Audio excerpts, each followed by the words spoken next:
Amis, bonjour. Bienvenue dans votre magazine pour un nouveau numéro. Aujourd'hui, nous allons parler de AVC, autre vision de voir le Congo. Et nous avons le plaisir de recevoir pour vous le porte-parole de AVC, qui s'appelle Cédric Moudiantou. Ne bougez pas, restez là. Nous allons appeler notre invité. À tout à l'heure. Alors, notre invité est là, Monsieur Moudiantou, bonjour. Bonjour. Cédric. Moudiantou Cédric. Alors, certes, beaucoup de gens, on se tutoie, on se voit, c'est comme on veut. Ben, bien sûr. Monsieur Moudiantou, certes que tout le monde vous connaît, mais pour les gens qui ne vous connaissent pas, qui est Monsieur Moudiantou Cédric? C'est simple. Pour ceux qui ne me connaissent pas, Cédric Moudiantou, jeune Congolais, engagé en politique pour un combat d'établissement de la justice comme principe de gouvernance. Cet engagement m'a poussé à adhérer au parti Autre Vision du Congo, un parti qui relaie la vision du feu Dr Étienne Tshisekedi, vision AVC, AVC bien entendu, de maître Dr Didier Boudimbo. Alors ce parti politique a une vision et c'est cette vision qui m'a attiré parce qu'elle relaye le combat du feu Dr Étienne Tshisekedi accepté par l'écrasante majorité du peuple congolais comme valeur évidemment qui vise l'épanouissement du Congo à travers le progrès social. Donc pour moi ça suffisait comme contenu pour évidemment devenir membre de ce parti.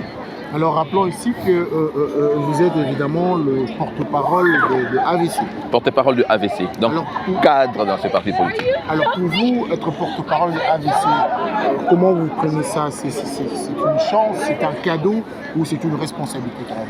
Non mais ça ne peut pas être une chance, pour autant d'abord qu'un parti politique, c'est une vision.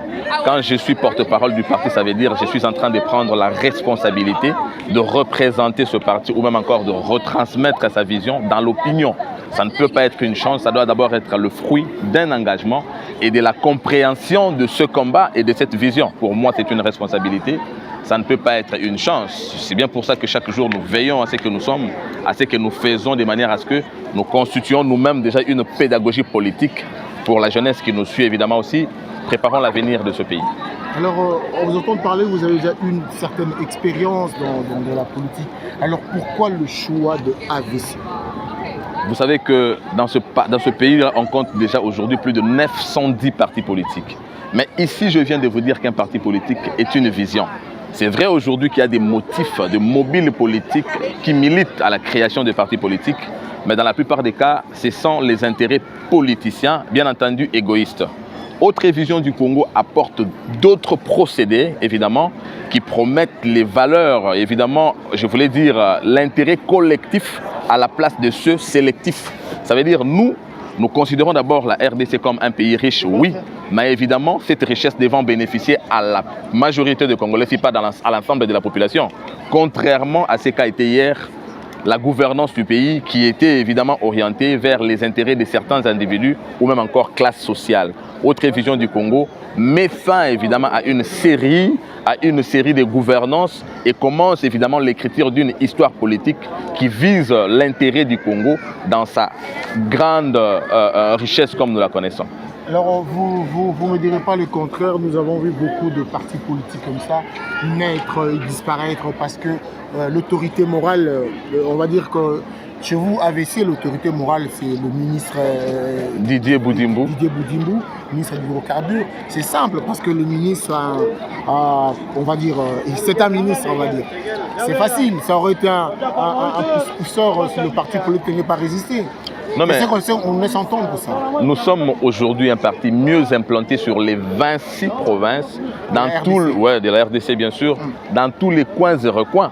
Créé en 2016 et pourtant Didier Boudimbo est devenu ministre après que Félix Tshisekedi ait été élu président de la République. En 2016, c'est Kabila. Et d'ailleurs, nous sommes nés pendant le combat politique d'alternance ou même encore d'instauration d'un état de droit.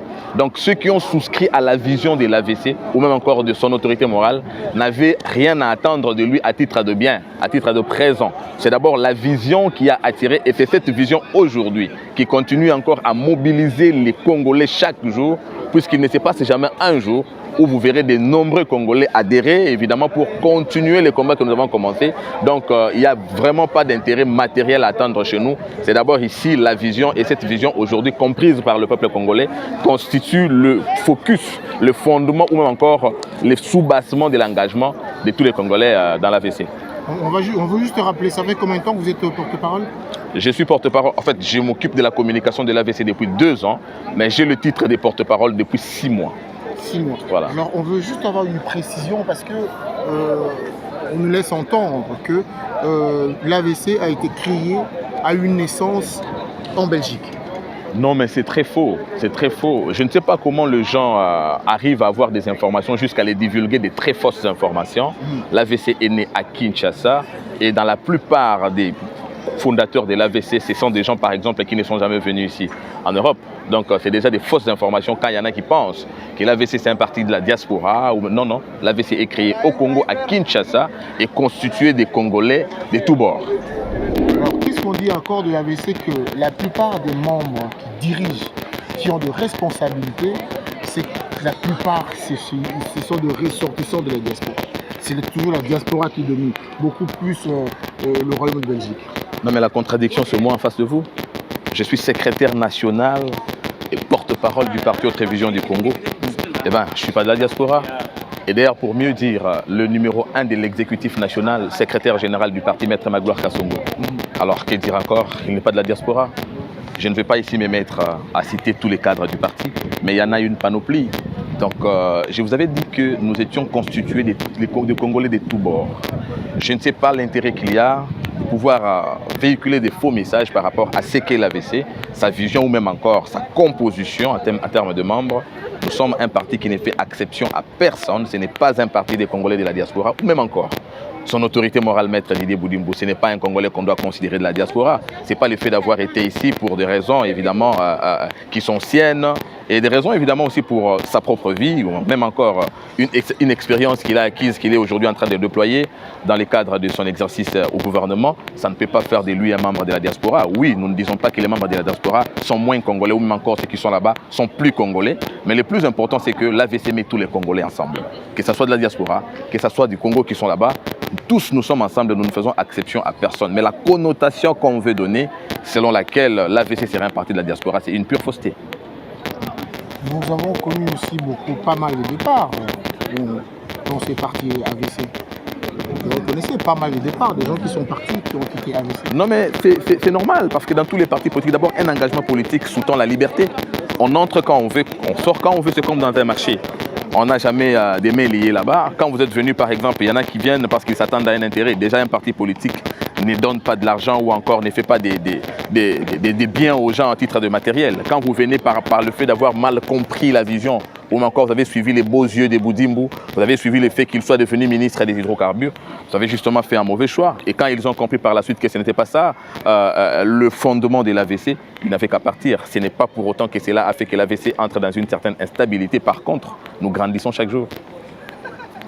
Dans AVC, il y a à boire et à manger. C'est-à-dire, AVC, tu vas là-bas, on nous laisse entendre d'ailleurs le fait d'adhérer juste dans votre parti, au retour, quand tu t'adhères, on te donne un billet. Vous soudoyez les gens pour adhérer? Ben si seulement je dois répondre à cette question, parce que ce n'est même pas important, je me pose la question si vraiment l'argent nécessitait ou encore conditionnait l'engagement politique des gens, le régime Kabila ne serait pas parti, puisqu'il en avait assez. Alors comment ce régime qui avait beaucoup d'argent qui donnait aux gens a fini par sortir et de la manière que vous connaissez? Non, mais par contre, nous avons tiré juste l'expérience de cela et nous avons compris que le peuple congolais voulait quelque chose. Ce qu'elle voulait, c'était d'abord une vision. Si aujourd'hui les Congolais souscrivent chaque jour à la vision de l'AVC, c'est plus qu'il a compris que l'AVC n'a rien à lui donner de matériel, mais l'AVC ne peut que lui donner de fondamental par rapport à son épanouissement. Ça n'a rien à voir avec le bien. Nous n'avons d'ailleurs jamais, puisque lui, en tant que ministre des hydrocarbures, Didier Boudimbo, c'est d'abord un individu. Didier Boudimbo, c'est un ministre et autorité morale. Donc, Didier Boudimbo représente directement une trinité. Un individu, une institution Et bien entendu aussi une autorité morale pour nous, le parti. Moi, je parle de lui ici en tant qu'autorité morale. Alors, je ne sais pas ce qu'il a pour donner aux membres de son parti politique, puisqu'il faut déjà dissocier le fait qu'il soit ministre et le fait qu'il soit autorité morale du parti politique. Il ne peut pas se permettre de prendre ce qui appartient à l'État et amener ça dans son parti politique. Monsieur Cédric, quand vous parlez, quand vous entendez parler comme ça, vous pensez que si jamais on trouve un membre de AVC lambda, on dit c'est quoi la vision des AVC, c'est à mesure de répondre. Ou bien c'est les amis, mon amaïa, la kota, mouvement, ils sont là, mais ils ne savent pas pourquoi ils sont là. Oui, le bien de l'AVC, c'est ça. L'AVC, c'est une école. Donc ce n'est pas seulement faire adhérer les Congolais, mais les Congolais doivent comprendre, savoir à quoi ils ont souscrit. C'est pour ça que j'insiste que nous sommes une vision, qu'on ne peut pas prendre les gens comme des moutons. Je posais la question à un acteur politique à Kinshasa, pourquoi tu as souscrit à telle vision? Et il a raconté sa vie, même aussi a cité des actes caritatifs. À l'AVC, ce n'est pas ça. Tout membre de l'AVC connaît pourquoi il a souscrit, puisque les autorités de l'AVC ont pris soin de mettre en place une structure qui encadre les membres. Tous les membres, quand ils viennent, la première des choses, ils doivent comprendre c'est quoi la vision de l'AVC, c'est quoi le courant politique que l'AVC soutient, l'AVC appartient dans quel régime politique, et donc, si je peux ainsi l'appeler, chez nous, ce sont des militants qui comprennent au moins c'est quoi la vision de leur parti. Ah, ok, là, dans l'AVC, on sent qu'il y a le militantisme, en fait. C'est comme ça que vous définissez le militantisme. Le militantisme, chez nous, sous-tend le savoir, sous-tend la connaissance. Donc nous repoussons l'ignorance en enseignant nos militants, en apportant la connaissance à nos militants. Nous ne sommes pas là pour faire chanter les militants, pour les faire danser, ça n'apporte rien. Non, il n'y a pas de... Moi non plus, je ne vous ferai jamais le Djalelo de Dié Boudimbo. Si je vous parle de lui, je parlerai de lui en termes de faits et vous allez aller vérifier avec moi, vous trouverez que nous ne sommes pas de l'école de Djalelo. Etienne Tshisekedi, dont est issu Didier Boudimbo, même encore moi qui suis en face de vous, ne nous a jamais appris ça. Alors, comment allons-nous débobiner ce que nous n'avons jamais embobiné? Pourquoi AVC a choisi d'accompagner la vision du président? Pour une raison aussi évidente d'abord, puisque nous sommes nés des convictions Tshisekedi. Didier Boudimbo est issu du sang idéologique, même encore politique, d'Étienne Tshisekedi, dont les valeurs et combats connus de tous les Congolais, même encore à travers le monde. Alors aujourd'hui, puisqu'il a un relayeur, quelqu'un qui a porté sa vision jusqu'à donner au pays ses grands bonheurs, notamment l'alternance. J'ai cité le président de la République, Félix Antoine Tshisekedi. Il était bien évident que nous puissions d'abord, pour des raisons de constance, rester dans cette même ligne, mais encore puisque ça paye. Par-delà les clivages politiques, il n'y a pas de Congolais qui méconnaîtront aujourd'hui que le Congo d'hier diffère des cellules d'aujourd'hui par l'action apportée par Félix Tshisekedi. C'est bien évidemment que nous puissions continuer ce que nous avons commencé, puisque c'est une fierté d'avoir été là et d'être là aujourd'hui, voir le Congo, ce qu'il devient et ce qu'il va devenir à partir de ce qu'il est aujourd'hui.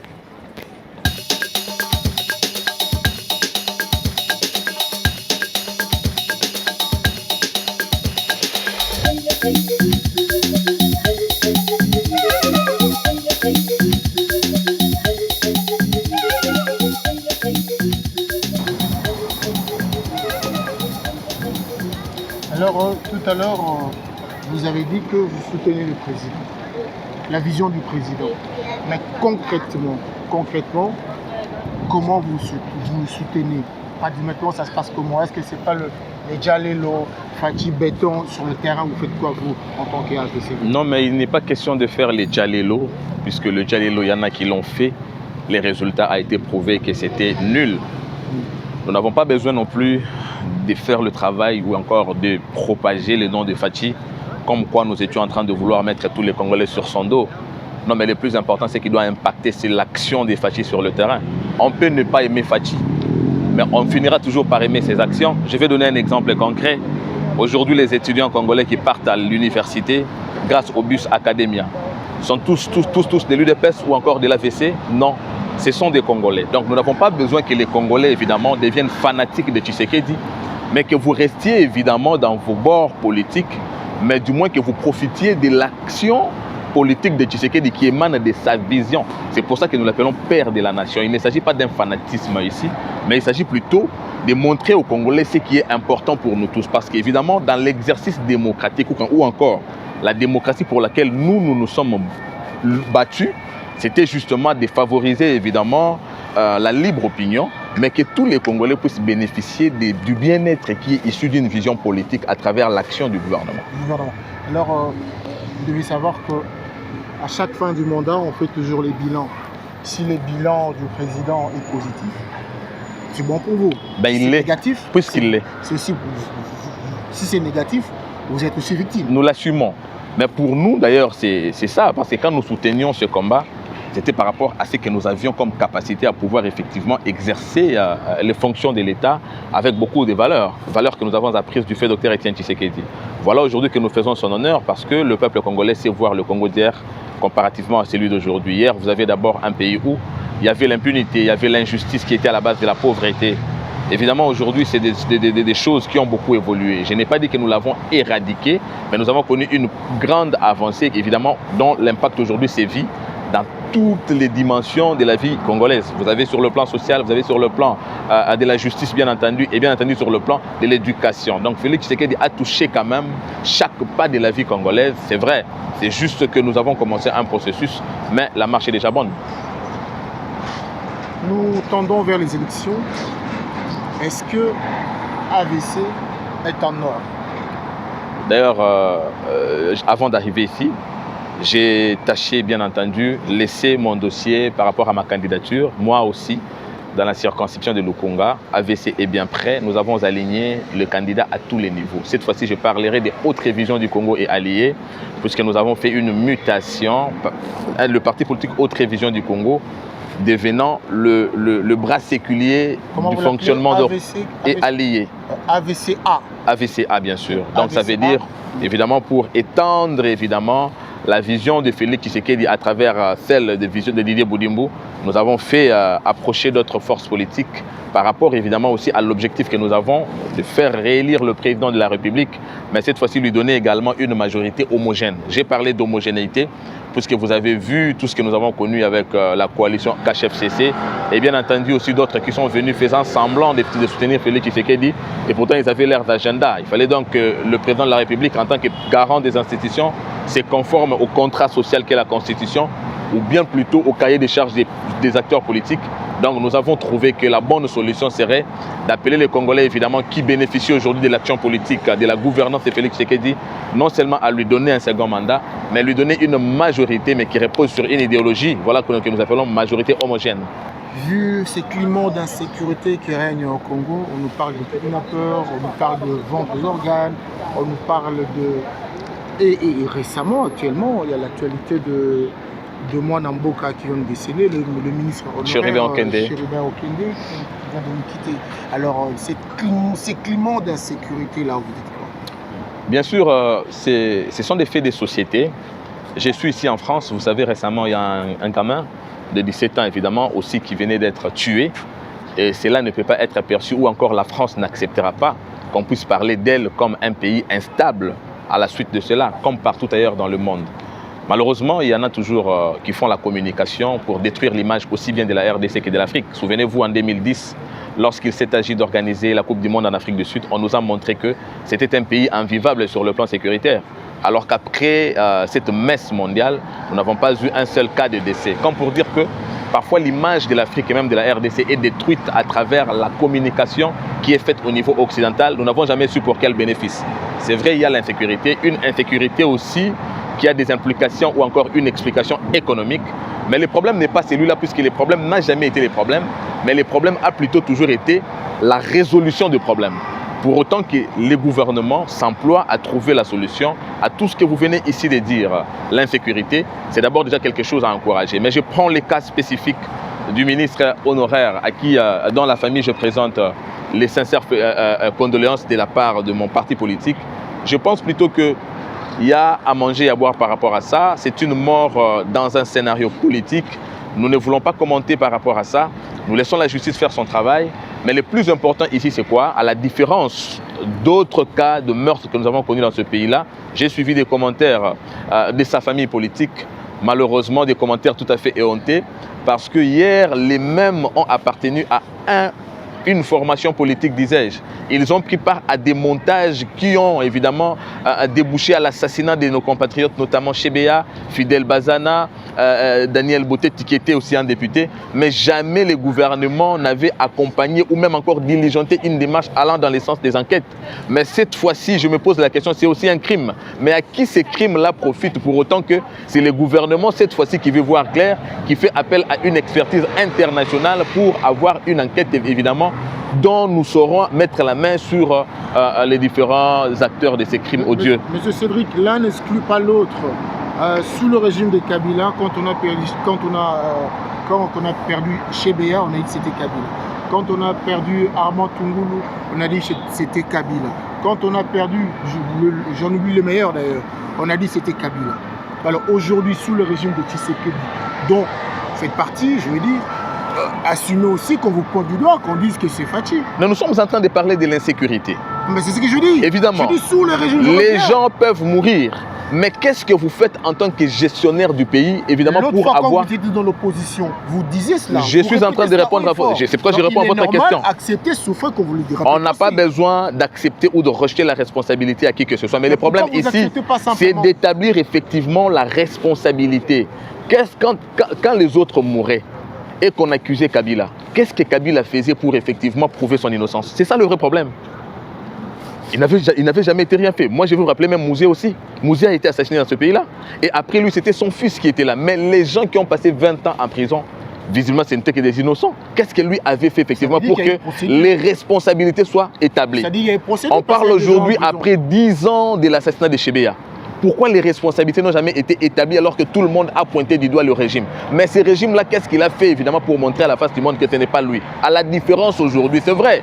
Nous savons que les faits restent sacrés. Il y a des gens qui ont tweeté annonçant l'enlèvement de quelqu'un avant qu'effectivement il ne soit arrêté. Nous ne voulons pas accuser puisque nous laissons la justice faire son travail. Mais nous disons, le crime est fait, le crime est là, c'est vrai. Mais à qui cela profite pour autant que le président de la République lui-même aujourd'hui fait appel à une expertise internationale de manière à ce que la vérité soit établie? Pourquoi hier cela n'était pas fait? À qui profite le crime? Attendez, le dauphin Okende est de l'opposition. Ouais. Il est de l'opposition. Chebea n'a jamais été tué parce qu'il était opposant, mais puisqu'il était témoin gênant, il détenait les éléments contre le régime répressif de Kabila. 1. 2. Le régime Tshisekedi n'est pas répressif, ça veut dire qu'il n'a pas de témoins gênants. On ne peut pas tuer un opposant puisque nous sommes en train de favoriser aujourd'hui l'exercice démocratique.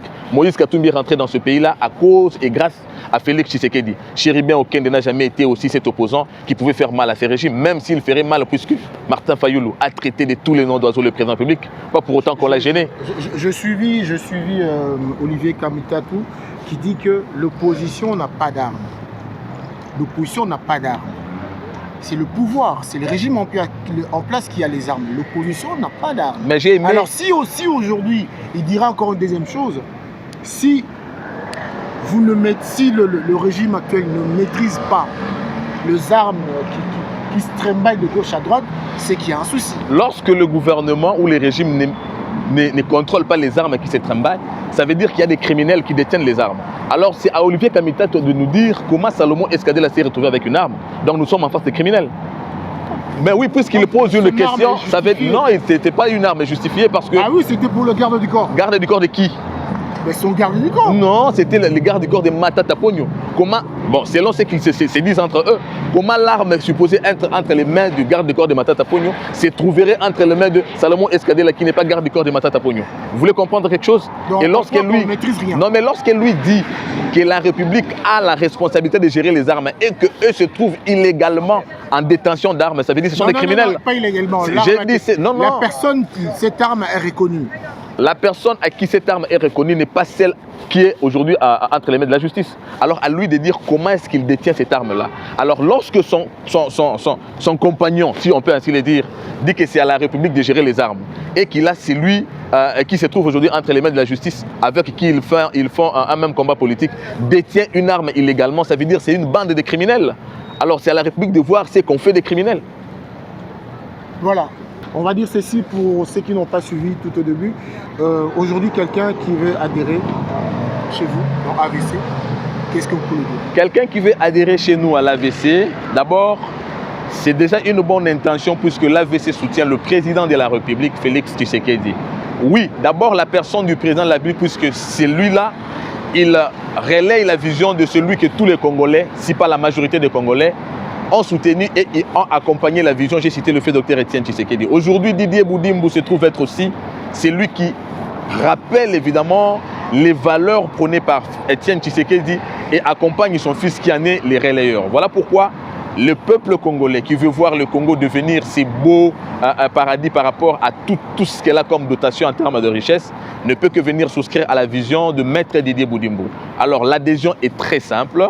Dans toutes les fédérations, aussi bien de l'extérieur que de l'intérieur du pays. En province, nous avons des interfédérations. C'est question de se présenter au siège des différentes provinces. Et à Kinshasa, nous sommes sur le boulevard Triomphal numéro 4. Lorsque vous venez là, vous serez bien accueillis par ceux qui sont là pour vous accueillir. Et bien entendu, vous ferez votre adhésion. À partir de cela, vous deviendrez membre de l'AVC. Donc, vous prendrez l'engagement d'accompagner la reconstruction du pays à travers la vision que nous avons mise en place. Et bien entendu, les procédés politiques nouvelles apportés par Félix Tshisekedi.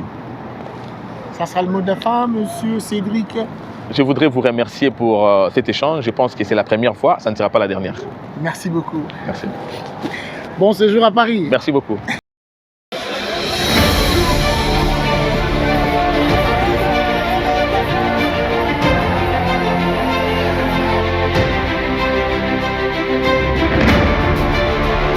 Sengoza mingi naya lokola ministre te naya lokola mwana Congo central lokola candidat à autre vision du Congo et allié lingomba oyo eza proche na yango lingomba UDPS mpe eza na nsima mokonzi ya mboka bana Congo central balakisinga bolingo mpo nalia kozela komona bato boye te me namoni bato ebele boye yango na comprendre mpo anini bandeko bana ngambo mosusu ya opposé bazobanga mpo komona boye etindaka babanga bandoluka baraison kilikili me na décembre nde makambo oyo nyonso tokosala yango tokotia na baurne tokovote na bamachine et puis le reste va se faire.